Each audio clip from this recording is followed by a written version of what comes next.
Skibble Navarre, the main shed in Guidor.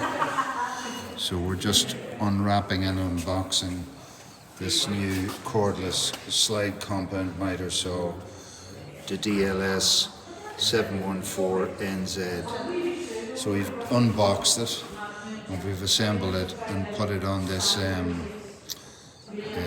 separate trolley that we have. Not a lot of information came with it, so this exercise really is about how do I find a user manual. So we'll go online to look for a user manual and then store that user manual so that we'll always have it as a soft copy. Okay, so the first place I did is I went into Makita UK.com website. Now I've done a bit of searching around beforehand, so I'm just really taking you through where this goes. And I go down into the bottom of the page and look for user manuals, media user manuals, and I click on that there, and then it opens up a page for user manuals, and there are numbers of pages here, so I've opened this up onto a new tab here, and that's the tab. It's on page 15, and you go in here to look for your part number, and you can see it in there, 714NZ, and I clicked on that and I've opened it up in a new tab here. So there's my manual. It's a 24-page manual. So for all of the equipment that we have in the shed, and perhaps for men's sheds in general, if this technique was to be used, to go and search for a user manual so you have a soft copy. So I'm doing this on an iPad. It's a PDF document, and I say that irrespective of the fact that the paperwork itself might at some stage, physical paperwork might disappear. I'm going to take this now, and then if I just up on the top right here, I'm going to share that to files. So I save it to files.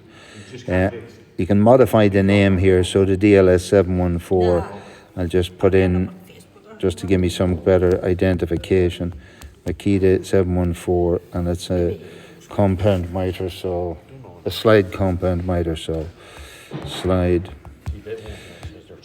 and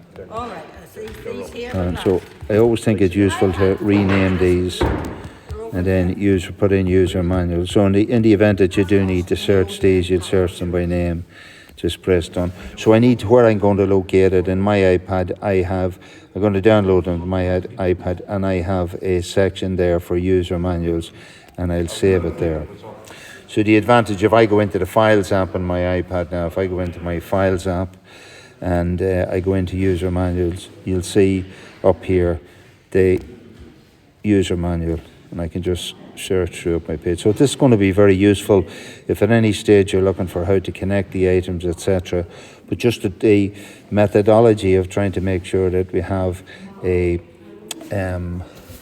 user manual, and when you get something new, get the user manual so that you don't end up with lost bits and wondering what to do with them.